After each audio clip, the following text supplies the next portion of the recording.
Hello and welcome to the debut video for the channel. Today I'm going to be talking about a 2007 Yukon that I did a 6L90 swap on from a 4L60. I also did a 6.0 swap from the 5.3. So I'm just going to talk about some of the problems that I ran into with the swaps and what I did to fix them. So the first issue is the cross member. This transmission came out of a 2009, where the cross member bolts into the frame is different in the 2009 than the 2007. So I got the original cross member, however it wasn't going to work. So we had to modify the 2007 cross member, and this is how we did it. So we basically cut out notches for the bolts, and then up here across the top, and then just welded in a piece of flat plate and then cut some slotted holes in it. That way we can still get to the nuts on the back side to torque them down.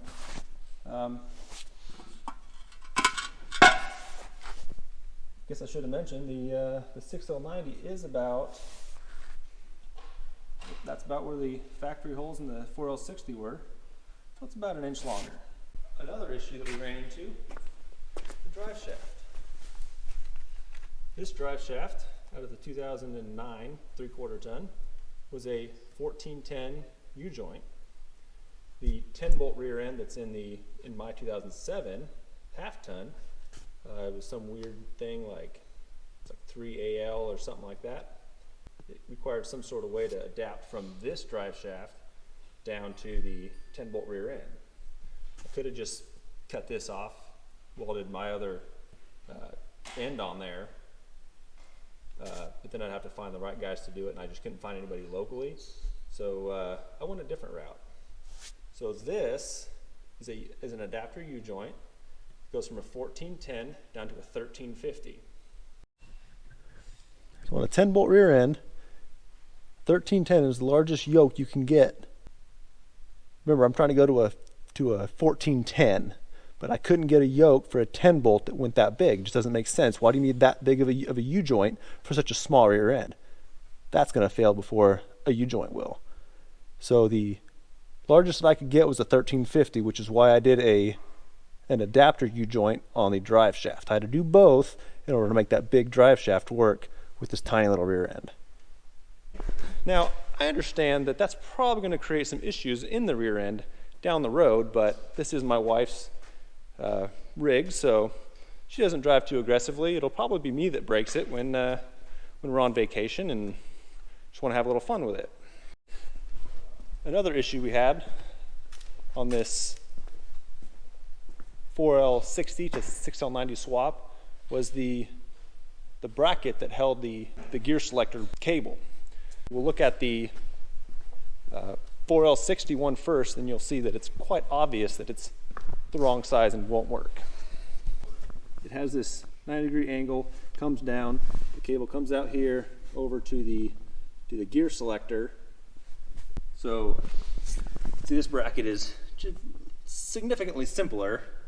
However, the bolt hole spacing was wrong. So what we did was we just got a piece of flat plate, welded it on there as an extension, slotted the hole so that I could get adjustment in it, so that when the gear selector said park, this was actually in park. When it went down to drive, this was in drive. So when I first put it in, there's a lot of pressure on it, came down, adjusted it one direction, and then it was perfect. So real simple. If you have any sort of welding skills, fabrication skills whatsoever, not really that big of an issue. We use the 6L90 transmission mount. I think it's the exact same as the 4L60. However, we just use the 6L90 because it made the most sense. It has less miles on it. Another issue we had, it's more engine related. The factory Y pipe from the 6.0 would not clear the frame on this 2007. So I ended up cutting it off and then losing the part that was hitting, and I'm hoping that my exhaust guy can tie those two together into a single bank for my Series 50 Flowmaster that I'm going to be end up putting on it.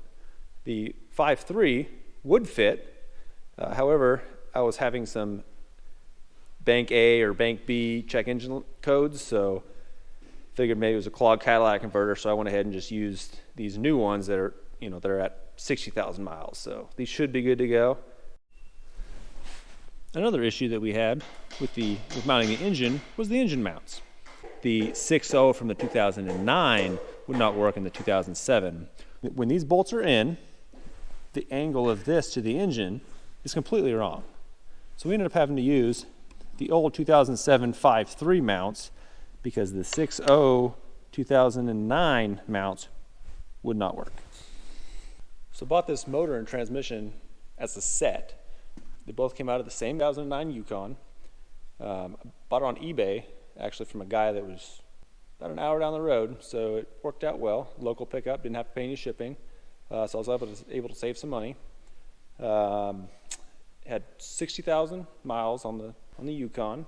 It was wrecked. It had some front right quarter panel damage, nothing that affected engine transmission.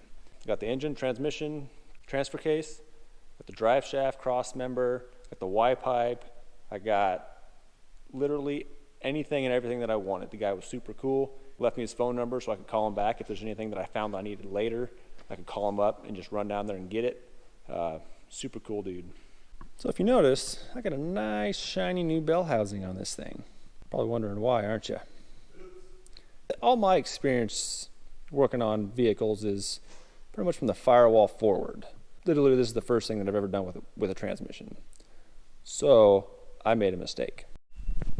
So now I'm going to show you what it's not supposed to look like. When you're putting the torque converter in, if you think it's done, run your fingers right here. If you can get your fingers in there like that, it's not seated. Okay, if it's not seated, I'll tell you right now, it's going to cost you at least $1,000. So now I'm going to show you the way that I was taught from the transmission guy that fixed the transmission. So we're going to go ahead and spin this to get it all misaligned, right? There's a gear here, here, and then there's what this slot goes into, clear up into that gap there, right? So you got to make sure that all three are lined up, or else you're going to make the same mistake I did. So we'll put her on. Okay, kind of give her some wiggle. That's the first. Okay, so as you spin, there's the second one. Spin, right? So I can still get my fingers. You'll still be able to get your fingers in here when it's set, but clear back here at that back radius, that's where you won't be able to get your fingers. So keep a little bit of upward pressure because this is kind of hanging down like this. A little bit upward pressure as you spin. Like keep that top pressure on there as you wiggle it around, and then you'll feel it seat, just like that. Now my fingers won't pass that radius right here at that bell housing. Okay.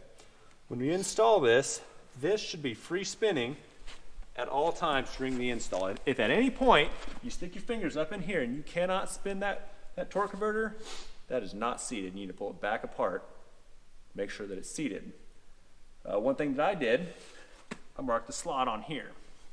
Okay, so I can put it straight up and down, pull it off. If you look up into that gap and that notch is straight up and down, put the torque converter back on, spin it 90 degrees, pull it back off. If that notch moved and it's now over here at the 9 o'clock position, then you know that you're seating it correctly and you have that gap correct. And you put it all back together, fingers don't go around that radius, and then you know that you've got the torque converter installed correctly. So for the engine swap, we ended up using everything that we possibly could off of the new engine because it only had 60,000 miles, so it's probably going to last me the longest, as opposed to the 5.3 that we had that had 180,000 miles on it. So, alternator, power steering pump, water pump, air conditioner. I actually replaced that on my 5.3 like less than a year ago.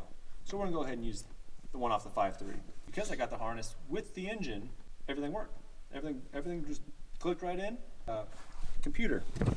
That is the 6.0 computer that I got with it. However, I'm told that the 5.3 computer will work and it'll run. It's not going to hurt anything. However, if you have the optimum efficiency out of that motor, then you need to take that computer and get a base tune done for a 6.0, or you can put the 5.3 computer in there, drive to the dyno so that they can give you a good solid dyno tune to get the optimum performance out of the 6.0. One thing that I did have to do was take that 6.0 computer and get the anti-theft turned off on it.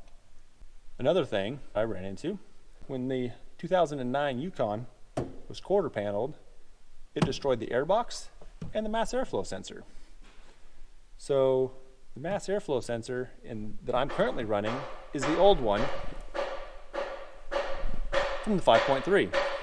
2009 used a much higher flow mass airflow sensor than these right here. These are like a plate with a bunch of tiny little holes drilled in it, whereas the 2009 is pretty much just like a wire that hangs down in there. All right, guys, I got the transmission all installed. So now we'll crawl under there, take a look, and you can see all the modifications that we had to do now that they're on the vehicle. So first is the transmission mount. This worked out well. I don't know that it affects the integrity of that cross member, but worked out well. As you can see, I'm still running the original 3AL straps. Once we get those in, we'll swap them out, but for now I just want to drive this thing and see if she'll move. So we'll do this for now. The last thing is the shift linkage. See, as you can see from the little knuckle on there where it goes in through that bracket, distance from there to the angle that this front portion needs to be at. You can see a better view from down here. See that forward link has to be at that angle because there's a flat on the bolt that this nut goes onto.